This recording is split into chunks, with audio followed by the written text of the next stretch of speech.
Hello guys, अनियोंगा से स्वागत है आपका मेरे यूट्यूब चैनल के ड्रामा गर्ल पर। हम देख रहे हैं लिंक इट लव किल के ड्रामा। तो पिछले एपिसोड में हमने देखा कि दायन उसी घर के बेसमेंट में जाती है जहाँ उसे याद आता है कि बचपन में वो वहाँ थी। गेहूं को भी उसी जगह बंद किया गया था। फिर दायन उस घर से भाग जाती है और अब उस घर में उनके पड़ोस की एक आंटी रहती हैं। दायन को याद आता है कि वो और गेहूं उस घर से भाग आई थी बचपन में, पर उन दोनों में से सिर्फ एक ही जिंदा है। दायन ये बात सोचकर बहुत घबरा जाती है और रोने लगती है। गेहूं और ली जिनग्युन में बहस हो रही होती है। ली जिनग्युन बोलता है कि दोनों में से सिर्फ एक जिंदा है, दायन, उसकी बहन क्यों नहीं जिंदा है। और अब दायन को देखकर उसे अपनी बहन की याद आ जाएगी। गेहूं पूछता है कि उसे किसने बोला था कि वो गेहूं को उस घर में ले जाए। ली जिनग्युन बताने वाला होता है, पर एक इंसान पीछे से आकर गेहूं पर अटैक कर देता है और दायन को फील होता है कि गेहूं खतरे में है।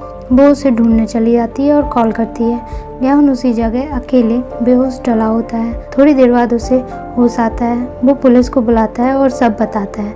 गेहूं बताता है कि वो इंसान पक्का ही वही आदमी होगा जिसे वो ढूंढ रहा है। गेहूं वापस रेस्टोरेंट आ जाता है जहाँ दायन उसका इंतजार कर रही होती है। बोलती है कि उसे फील हुआ था कि गेहूं खतरे में है। गेहूं बताता है कि उसे आधी बात पता चल गई है उसकी बहन के बारे में। फिर दायन सोचती है कि उसे गेहूं को बता देना चाहिए कि उसे पास्ट के बारे में और बातें याद आ गई हैं, कि वो उस घर में बंद थी और वहाँ से जिंदा भाग भी आई थी।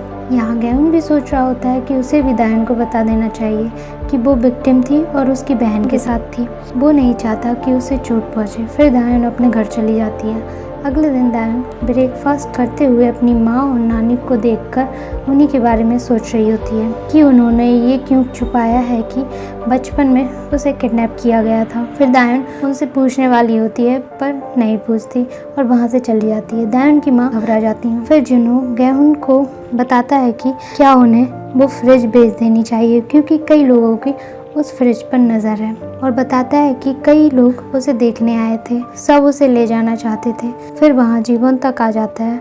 उसे पता चलता है कि उस डॉग का नाम उन्होंने गेहूं रखा है। जीवन तक बताता है कि उसने ली जिनग्युन को पूरी रात ढूंढा था पर वो उसे कहीं नहीं मिला। वो लोग सोचते हैं कि आखिर ली जिनग्युन कहाँ गया होगा। फिर दिखाते हैं कि ली जिनग्युन किसी ने बंद करके रखा है। हमें उस इंसान का चेहरा नहीं दिखाया जाता। फिर दायन रेस्टोरेंट जाती है और सोचती है कि वो आज गेहूं को सब सच बता देगी पास्ट के बारे में जो उसे याद आया है। फिर सभी लोग रेस्टोरेंट ओपनिंग की तैयारी करते हैं और दायन और गेहूं मार्केट जाते हैं। दायन बोलती है कि उसे कुछ बताना है, पर गेहूं बोलता है कि अगर उसे अभी बताने में मुश्किल हो रही है तो वो उसे बाद में बता सकती है। पर दायन बोलती है कि वो कोई सीक्रेट नहीं रखना चाहती और गेहूं को उसी घर का पता बताती है जहाँ उसे और गेहूं को बंद किया गया था। गेहूं वहाँ जाता है और उसे वहाँ वही स्टिकर दिखता है जो उसने अपनी बहन के साथ बचपन में खरीदा था। गेहूं रोने लगता है। वहाँ उस घर में रहने वाले ट्रक ड्राइवर वहाँ आ जाते हैं। गेहूं पूछता है कि वो इस घर में कब से रह रहे हैं। वो बताते हैं कि वो 2005 से वहाँ रह रहे हैं। गेहूं सोचता है कि उसकी बहन 2004 में गायब हुई थी। वो पूछता है कि उनसे पहले वहाँ कौन रहता था। ट्रक ड्राइवर बताते हैं कि जब वो वहाँ रहने आए थे तो वो घर कुछ समय से खाली था।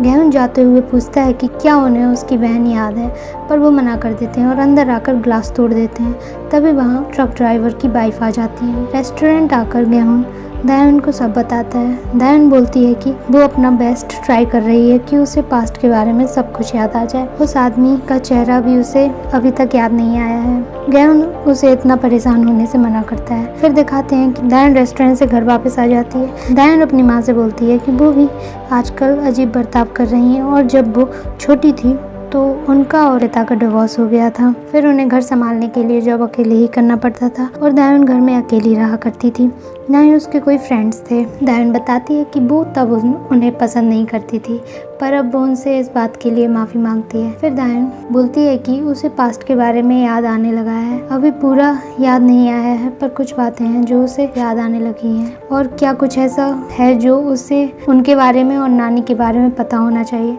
दायन की माँ मना कर देती है। फिर दायन स्टोर चली जाती है। दायन की माँ रोने लगती है और अपनी माँ के पास चली जाती है। वो बोलती हैं कि अभी उसने दायन को कुछ नहीं बताया है, वो डर गई थी। दायन स्टोर से वापस आ रही होती है। उसके पीछे ट्रक ड्राइवर की वाइफ आती है, पर उन्हें उनगिन रोक लेती है। वो पूछती है कि उन्हें दायन से क्या काम है और उनका फेस देखकर लगता है कि वो कुछ अच्छा नहीं करने वाली थी। यहाँ दायन वापस आ जाती है और गेहूं को देखकर ली जुनगिन की बातें सोचने लगती है और अपने घर चली जाती है। यहाँ इंस्पेक्टर चियोर फिश शॉप ऑनर के साथ ड्रिंक कर रहे होते हैं और पूछते हैं कि वो ऐसा क्यों बोल रहे थे कि उन्हें ये जगह छोड़कर जानी है। फिश शॉप ऑनर बोलते हैं कि वो बहुत टाइम से यहाँ रह रहे हैं और वो यहाँ कुछ टाइम के लिए रहने ही आए थे और बताते हैं कि उसने यहाँ कुछ बुरा किया है। इंस्पेक्टर चियोर बोलते हैं कि क्या वो पियानो टीचर के बारे में बोल रहे हैं और बोलते हैं कि उसने भी कुछ बुरे काम यहाँ किए हैं। कोई भी पूरी तरह बेकसूर नहीं होता। फिर वहाँ टैक्सी ड्राइवर और चीफ आ जाते हैं। फिर शॉप ओनर शराब पीना छोड़ रहा होता है पर उस दिन वो उन लोगों के साथ ड्रिंक कर लेते हैं। फिर दिखाते हैं कि फिश शॉप ओनर टैक्सी से घर जाते हैं। वहाँ वो अपने घर के सामने वाले वर्क प्लेस में जाकर एक दरवाजा खोलते हैं और उसके अंदर ली जुनगिन बंद रहता है। और 18 साल पहले वो ही था जिसने ली जुनगिन से बोला था कि वो गेहूं और दायन को उस घर के अंदर लेके आए। ली जुनगिन उससे माफ़ी मांगता है और बोलता है कि वो उसे जिंदा छोड़ दे। वो फिर कभी भी वापस इस जगह नहीं आएगा और वो किसी को नहीं बताएगा कि पास्ट में क्या हुआ था। ली जुनगिन बोलता है कि वो उसे जाने दे और वो उसे मारकर कोई सबूत तो नहीं छोड़ना चाहते हैं यहाँ पे लोगों के लिए। फिर शॉप ओनर बोलता है कि उसके अंदर का इंसान कुछ और ही करना चाहता है। ली जुनगिन डर जाता है और बोलता है कि वो सोच समझ कर करें जो भी उन्हें करना है। फिर फिश शॉप ओनर बोलता है कि बहुत टाइम से वो अपने अंदर के इंसान को शांत करके बैठा है पर अब वो कुछ करना चाहता है। ली जुनगिन डर जाता है। फिर अगले दिन दिखाया जाता है कि दायन और गेहूं मॉर्निंग मार्केट जाते हैं और पुलिस स्टेशन में दिखाया जाता है कि उनकी फ्रिज खराब हो गई है। फिर वो लोग वही फ्रिज लेने जाते हैं और जीवन तक को हैंड कार्ड लेने भेज देते हैं। वो अपने फादर के पास हैंड कार्ड लेने जाता है। फिर वो लोग फ्रिज स्टेशन में रख लेते हैं। मीहू फ्रिज खोलती है और शॉक हो जाती है। फिर यहाँ दिखाते हैं कि गेहूं और दायन वॉक कर रहे होते हैं। दायन बोलती है कि गेहूं ने उससे क्यों नहीं पूछा कि उसकी बहन और दायन में से सिर्फ दायन ही क्यों जिंदा है। फिर पास्ट के बारे में दिखाया जाता है कि दायन और गेहूं ने भागने के लिए वहाँ की विंडो तोड़ ली थी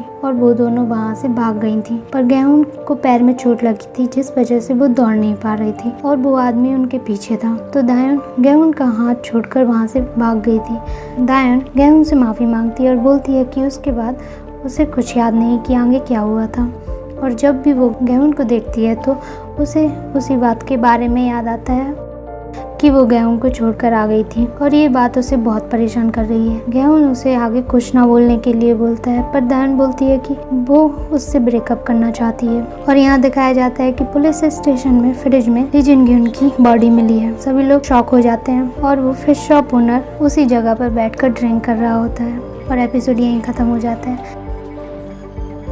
अब आगे की स्टोरी में हम देखेंगे कि फिश शॉप ओनर का राज क्या सभी लोगों के सामने आएगा। ली जुनगिन को किसने मारा है, क्या उन लोगों को ये पता चल पाएगा।